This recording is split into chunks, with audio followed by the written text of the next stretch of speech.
and Bigface Gary, who was the original member of the Best Out, like kind of definitely A&R at Rockefeller when he came home.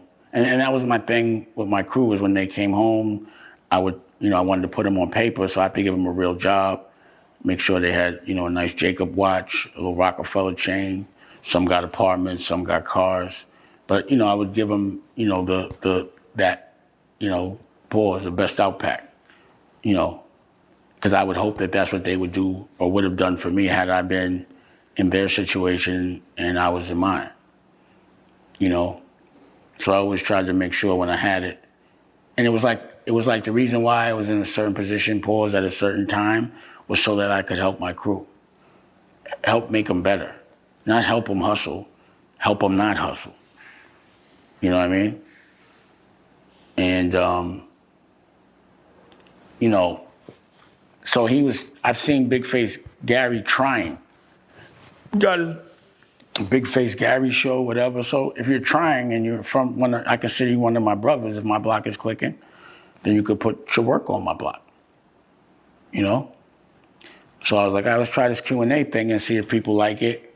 And we've been doing it. People like it. It's cool. He said some shit that was suspect. I don't know why. Like, he said some real, I don't know. I think maybe you get in front of the camera, you say some dumb shit or something, but it was like some real Ayo pause. Which one? Why did you drag Bigface out of bed in the middle of the night to fake meetings? Pause. What's he talking about?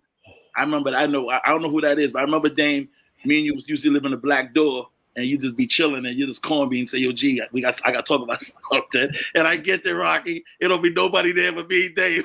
We just talk. Dave, you remember that? No, that never happened. What the fuck are you talking about? That never happened, Gary. Yeah, I never called you to come talk to me at the Black Door with nobody. What the fuck are you talking about?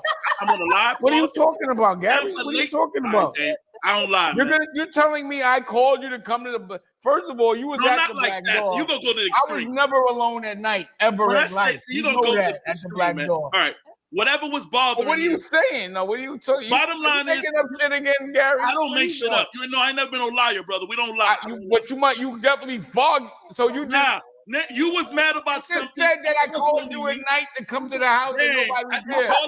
You at the wrong party, my nigga. Oh boy, yo, you know what? I know how Dame is.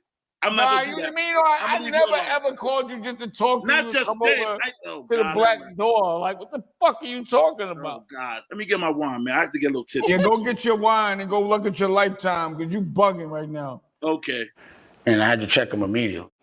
You know what I'm saying? Like, yo, that didn't happen. Like, why are you saying that? And then the next day, I was like, my girl was like, why would Gary say that? And I got mad again. Like, I had to call him. Like, Gary, why did you say that? You know what I mean? But he was, he told me he just made a mistake and I cut him off. Like, but what kind of mistake is that? But we were able to have that conversation because I'm like, yo, these mistakes you make in the. Nothing but a supervisor. No, not those. Wrong button. Crazy. So I had to ask him, like, yo, why you keep making mistakes and saying this crazy shit? You looking at Lifetime and drinking red wine by yourself? Like, what's going on? What the fuck was you talking about? I used to call you from the Black Door and used to come over alone. All of that is bullshit. That never happened one time in your whole life. Why would you say that? You took it the wrong person. You listen to me? You said that. But I know what I said, but you took it the wrong.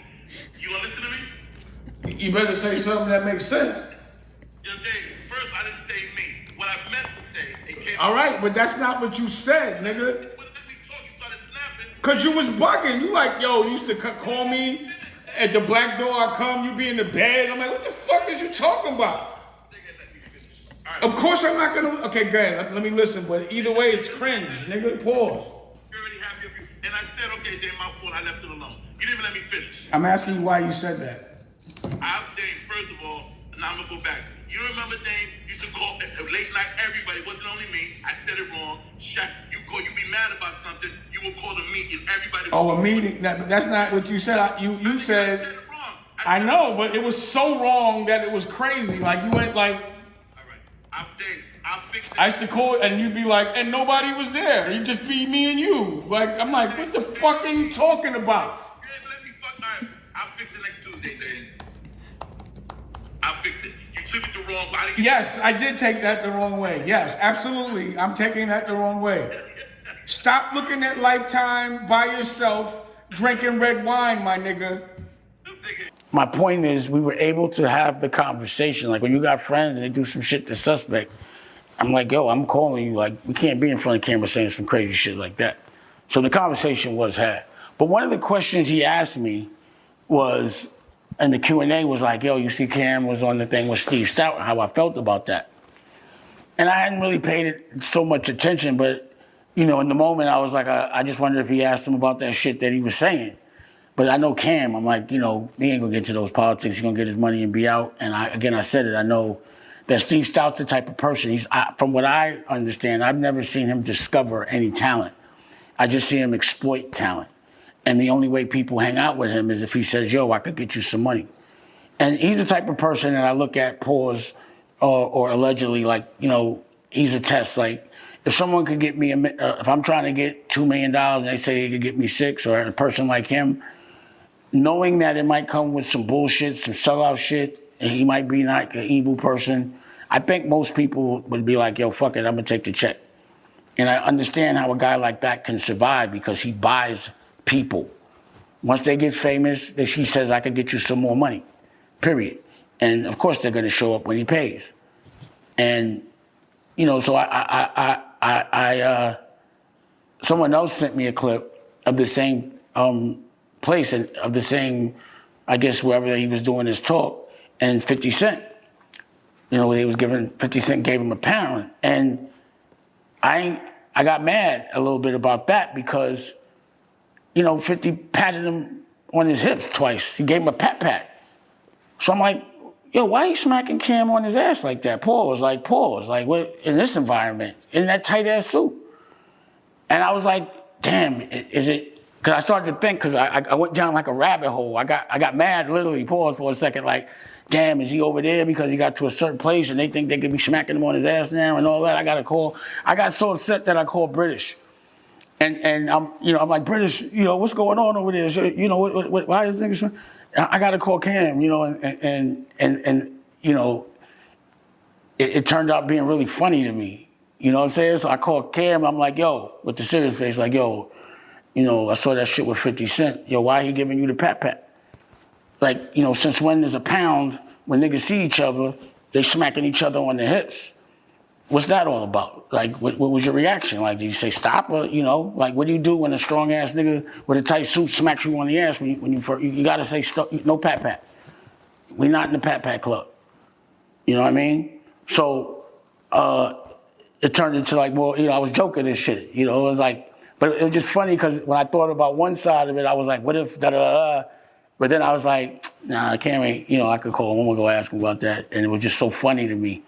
And I told him, he was just like, man, you could go ahead. I said, I'm gonna bring it up. And he doesn't give a fuck. So that's why I fuck with Cam, because he knows that shit was funny. A super pause moment. And 50, stay out. Harlem niggas don't do the pat club. When you see niggas from Harlem, just give them £1. You know what I'm saying? Like, once you get to a certain level, it don't mean you can start patting niggas on their hips, especially not Cameron. No pat club, all right? Next question. So what I want to say is, in this part of this